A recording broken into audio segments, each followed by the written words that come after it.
2063, Zephram Cochrane achieved his historic warp flight, an event which led to mankind's first contact with an alien species and launched a new age of peace and progress on planet Earth. But there was more to that event than history originally recorded. A year later, while giving a commencement speech at Princeton University, Cochrane made some cryptic remarks about what really happened during first contact. He spoke of cybernetic creatures from the future who tried to stop his warp flight, their ultimate goal being to enslave the human race. He claimed they were defeated by a group of humans, also from the future. No one took him seriously. A few years later, he recanted the whole thing. We now know that Dr. Cochrane's statements were not the imaginative rantings of an eccentric.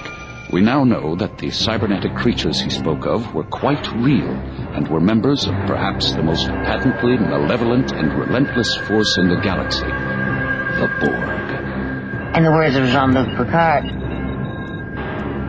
in their collective state, the Borg are utterly without mercy, driven by one will alone, the will to conquer.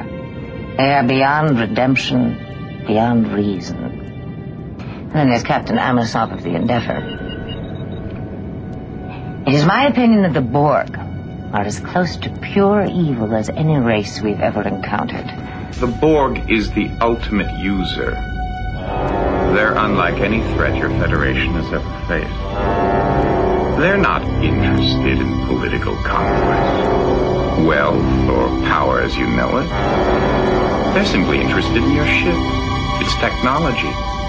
They've identified it as something they can consume. The outer colonies were the first to fall. 23 in a matter of hours. Our sentry vessels tossed aside, no defense against the storm. And by the time they had surrounded our star system, hundreds of cubes, we had already surrendered to our own terror. They invade our space, and we fall back. They assimilate entire worlds, and we fall back. Not again. The line must be drawn here.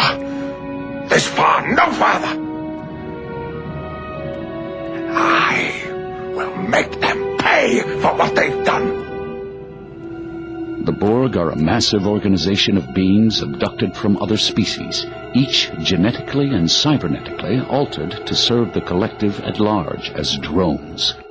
Being wholly robbed of any sense of individuality, the billions, perhaps trillions of Borg drones operate as a hive mind. All thoughts are only those of the collective.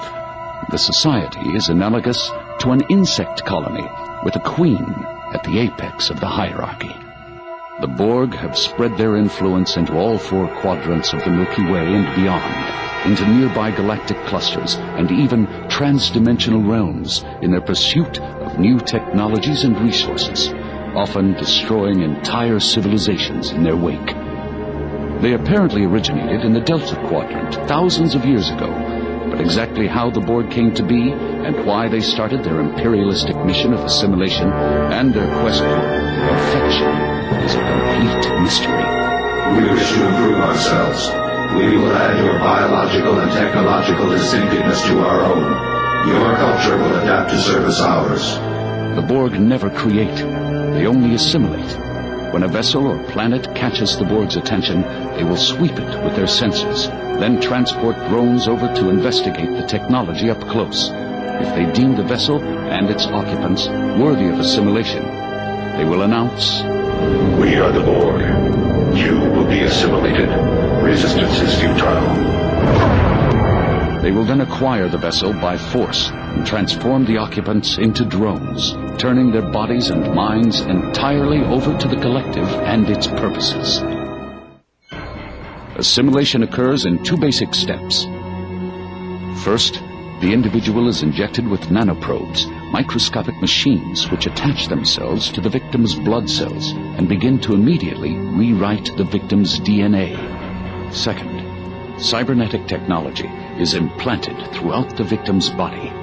This technology includes a neurotransceiver in the upper spinal column which links every drone to the collective, and a neuroprocessor placed just below the rib cage to store all information and instructions received from the collective. Other standard surgical modifications include the replacement of one forearm with a functional prosthetic and one eye with a holographic imaging system. Once fully absorbed, the drone is supported by the technology. It no longer needs to eat, though it requires regular infusions of power, and it can function in environments normally harmful to organic life forms, such as the vacuum of space. The new Borg drone is then assigned a position in the hierarchy of the collective and given a designation reflecting that position. 2 of 9, primary adjunct of Unimatrix 01. 3 of 9, auxiliary processor of Unimatrix 01. 4 of 9, secondary adjunct of Unimatrix 01. Borg vessels come in a small variety of geometrically symmetrical designs, embodying their monolithic mentality and their philosophy of perfection. The most common form is the cube. The Borg cube is the standard patrol vessel used by the collective to seek out new species and new technologies and assimilate them when desired. Typically occupied by tens of thousands of drones, this vessel has a highly decentralized design, with no specific bridge, engineering, or living areas. The ship can analyze an opponent's weapon systems and adapt defenses within seconds, and it is capable of repairing major damage, including direct phaser hits, almost immediately. The second most common form of Borg ship is the sphere. Typically smaller than a cube and often with a specialized function such as reconnaissance, the sphere generally holds a small contingent of drones. The most highly specialized Borg ship is the one that holds the so-called lair of the Borg Queen. The Borg Queen vessel is also symmetrical in form, with a diamond shape that houses a spherical inner chamber. Normally docked within the enormous complex known as Unimatrix 1, this ship provides the Queen with a heavily shielded base from where she can choreograph the actions and thoughts of the entire collective. The Borg Queen herself is an enigma. The central locus of the collective, she brings order to the legions of voices within the hive mind, providing a common direction, and often speaks for the collective when such form of communication is deemed efficient. But she is a paradox. Who are you? I am the Borg. That is a contradiction. The Borg have a collective consciousness. There are no individuals.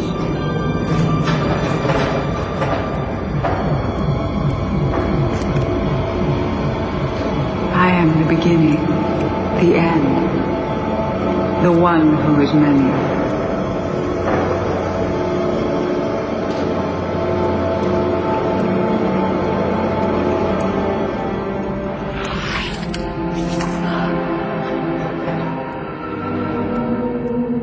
I am the Borg. The first officially documented Federation encounter with the Borg came in 2365, when the USS Enterprise D was hurled 7,000 light-years across the galaxy by the entity known as Q, into the path of the cube. It was this encounter that established the Borg as a real and imminent threat. Starfleet immediately started planning a defense. The matter was made more urgent by evidence that the Borg had already violated Federation space and destroyed outposts along the Romulan neutral zone. Strategic simulation exercises were conducted, and a new class of heavily armed starship began development. But the preparations would prove too little, too late. Dwarf, dispatch a subspace message to Admiral Hansen. We have engaged the Borg. The Federation's worst fears came true just over a year later, when a Borg cube invaded Federation space on a direct course towards Sector 001, Earth. That incursion led to the historic Battle of Wolf 359, one of the bloodiest conflicts in Starfleet history. An armada of 40 starships was annihilated by a single Borg cube. Nearly 11,000 personnel lost.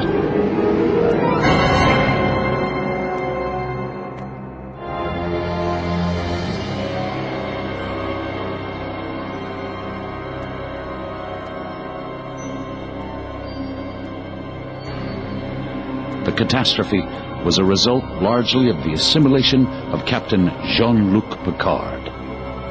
I am Locutus of Borg.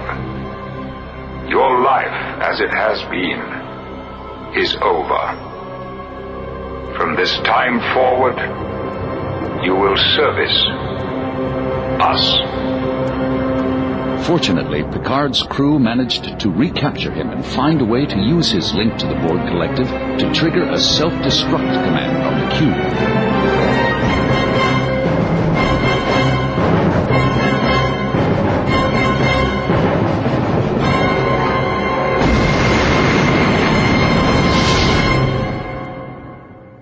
But the plans of the Borg are not so easily vanquished. 6 years after Wolf 359, the Borg regrouped and launched a second offensive to assimilate Earth, but this time with a more subversive strategy. This is Captain Picard of the Enterprise. I'm taking command of the fleet. Target all of your weapons onto the following coordinates. Thanks to Jean-Luc Picard's experience with the Borg, the attacking cube was quickly extinguished by the Starfleet Armada. However, it managed to release a probe that sent itself into a temporal vortex aimed at the year 2063. Its mission? Destroy the Phoenix before Zephram Cochrane achieves his first warp flight, prevent first contact with the Vulcans and the eventual formation of the Federation, leave humanity vulnerable to assimilation by disempowering it in the past. Luckily, the Enterprise E followed the Spear in its temporal wake and foiled the Borg's plan, while helping Dr. Cochrane recover from the attack and launch the Phoenix at the right moment to preserve history.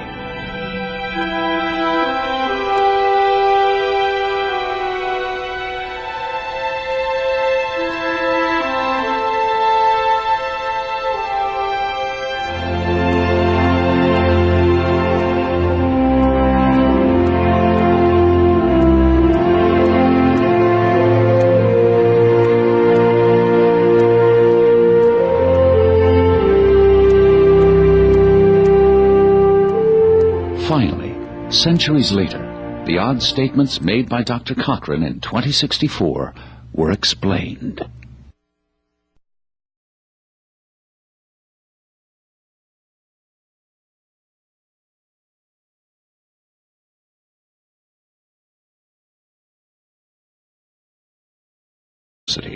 Cochrane made some cryptic remarks about what really happened during first contact. He spoke of cybernetic creatures from the future who tried to stop his warp flight, their ultimate goal being to enslave the human race. He claimed they were defeated by a group of humans, also from the future. No.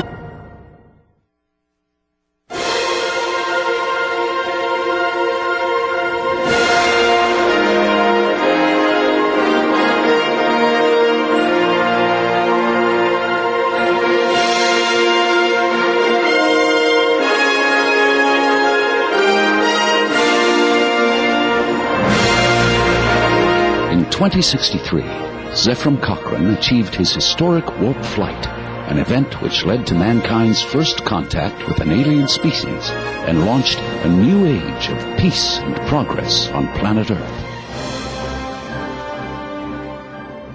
But there was more to that event than history originally recorded. A year later, while giving a commencement speech at Princeton University, he took him seriously. A few years later, he recanted the whole thing. We now know that Dr. Cochrane's statements were not the imaginative rantings of an eccentric.